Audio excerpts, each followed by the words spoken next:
విప్రుడు మాట్లాడిన మాట ఏది మాట్లాడినా తదాస్తు దేవతలు తదాస్తు అంటారు, అది తథ్యం అని చెప్పి అంటుంటారు.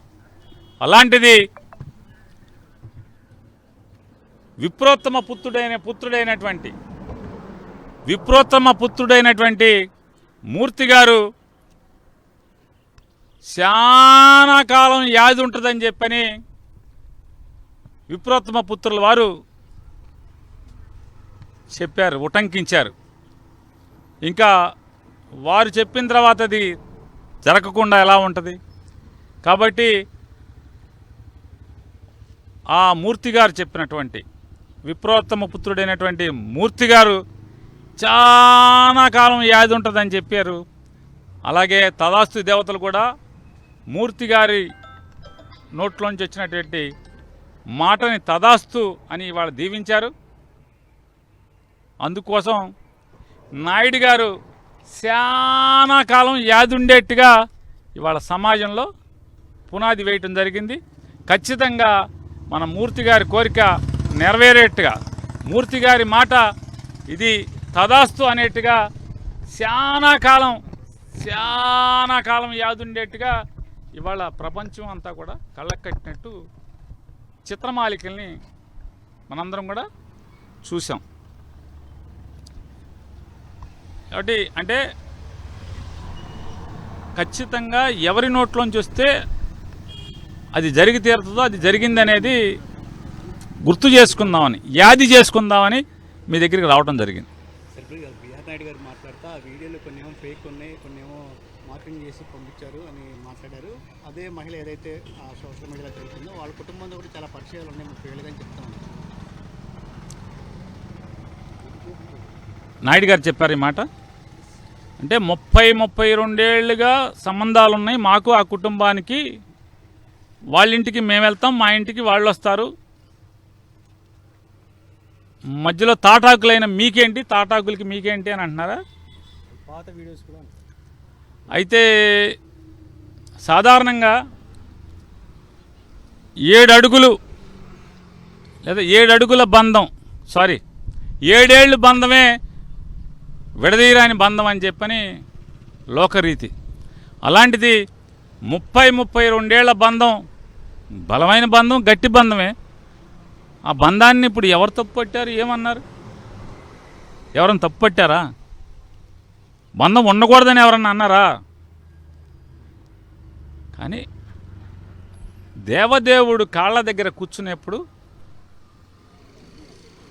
ఈ బంధాలు, ఈ రాగద్వేషాలు ఇట్లాంటి అపవిత్రం అవుతుందేమో ఆలోచించుకోమని సమాజం చెబుద్ది.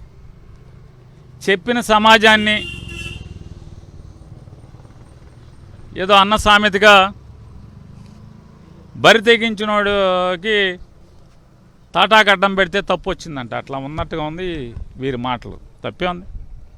7 ఏళ్ల బంధమే, 7 అడుగుల బంధం, 7 ఏళ్ల బంధమే గొప్పదైనప్పుడు 32 ఏళ్ల బంధం ఇంకా బలమైంది అవుద్ది కదా. దాన్ని ఎవరు తప్పు పట్టాక ఎవరికి హక్కు లేదు కూడా. సార్ వీడియోలో తప్పేముంది, అక్కడ అందులో తప్పుగా ఉండే విధంగా ఏమైనా ఉందనేది కూడా ప్రశ్నిస్తారు. ఎవరన్నారు తప్పుగా ఉందని? ఎవరన్నారు?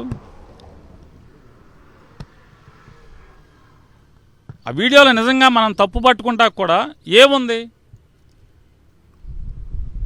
వంటింట్లో పొయ్యిగట్టు దగ్గర 30 ఏళ్ల బంధం ఉన్నటువంటి 30 సంవత్సరాలుగా అవినావ బంధాలు ఉన్నటువంటి వారు, ఒక స్త్రీ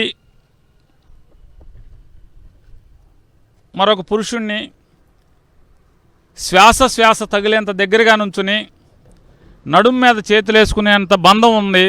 దాన్ని తప్పు ఎవరు పడతారు? పోయే కాలం కాకపోతే ఎందుకే మీరు తప్పులు పడతారు? అసలు పాపపు లోకం ఇది, ఎందుకు తప్పులు పడతారు?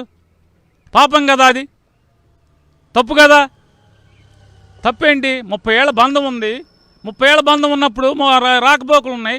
రాకపోకలు ఉన్నప్పుడు శ్వాస తగిలేంత దగ్గరలో నుంచుని నడుం చుట్టూ చేతులేసి పట్టుకుంటే దాన్ని తప్పుగా పడతారు. పోయే కాలం కాకపోతే ఎందుకయ్యే పిదబుద్ధులు, పిదప ఆలోచనలు మీకని? నేను కూడా తప్పే అంటున్నాను. ఆ వీడియో ఫేక్ వీడియో అని కూడా ఆయన చెప్తా ఉన్నారు. ఆ ఫేక్ వీడియో కూడా సరిగ్గా చేయటం రాలేదంట మీకు. ఇప్పుడు నేనేమంటున్నానంటే సమాజాన్ని ఉద్ధరించడం కోసం ఛానల్ పెట్టారు, భక్తులను ఉద్ధరించడం కోసం టీటీడీ పదవి చేపట్టారు. అలాగే జనం సౌకర్యం కోసం ఒరిజినల్ వీడియోలు వదలండి, తప్పే ఉంది. ఫేక్ అని చేతకాని వాళ్ళందరికీ అవకాశం ఎందుకు ఇవ్వాలి మనం? కోటండి నాయుడు గారు, ఈ ఎవడెవడైతే బుద్ధి తక్కువ ఎదలు, తప్పుడు ఎదలు, ఫేక్ వీడియోలు తయారు చేశారో, వీడియోలు చేయటం కూడా రాని వాళ్ళని ఒరిజినల్ వీడియోతో కొట్టండి, నోరు మూసుకు చస్తారు అందరూ. ఇదే లడ్డు వ్యవహారంలో గట్టిగా నిలబడ్డాను కాబట్టి నా మీద ఆరోపణలు చేస్తున్నారు. మీ చెన్నై వ్యవహారాలు కూడా మొత్తం బయటపెడతాను, అన్నీ నాకు తెలుసని చెప్పి మాట్లాడుతున్నారు. అంటే ఆ మధ్య వారెవరో చెప్పారు, ఈ మధ్య నాయుడు గారు అసలు ఛానల్లో ఉండలేదు, అందువల్ల ఆ పాత చెన్నై వ్యవహారాలన్నీ కూడా ఈ ఛానల్లోకి ఇవ్వలేకపోతున్నట్టున్నాడు. తొందరగా ఏడుకొండల వాడి దయతో కొండ దిగే రోజు దగ్గరికి పడినట్టుంది. అప్పుడు ఖచ్చితంగా చెన్నై వీడియోలు, ఢిల్లీ వీడియోలు, బొంబాయి వీడియోలు, పెద్దాపురం వీడియోలు, ఏ వీడియోలు ఉంటే ఆ వీడియోలు ఇవ్వచ్చు, తప్పే ఉంది. ఎవరిని ఆపుతున్నాడు ఇవాళ? ఎవడు ఆపుతున్నాడు? ఆపితే ఆగుతారా మీరు? ఆగరు కదా. సార్ ఇప్పటికే ఫిర్యాదు చేశాను, సాయంత్రం కల్లా ఎఫ్ఐఆర్ వస్తుంది, రాజీనామా చేయాల్సినటువంటి అవసరం లేదు, అందరిపైన చర్యలు ఉంటాయంటున్నాను. అసత్య ప్రచారాలు ఏమంటారండి? ఈనాడు మీరు కూడా ఏదో అన్నారు, తగ్గేది నాని బెదిరేది లేదు, తగ్గేది లేదు అన్నారు. అదిరేది లేదు, బెదిరేదు, తగ్గేది లేదన్నారా నాయుడు గారు? ఇక ఇంతసేపు మాట్లాడుకోవడం కాదు అనవసరం. అదిరేది లేదు, బెదిరేది లేదు, తగ్గేది లేదు అని అన్నారు. ఎట్లాగో నేనైతే ఒకటే చెప్పగలను, కామాతురాణం నా భయం నా లజ్జ.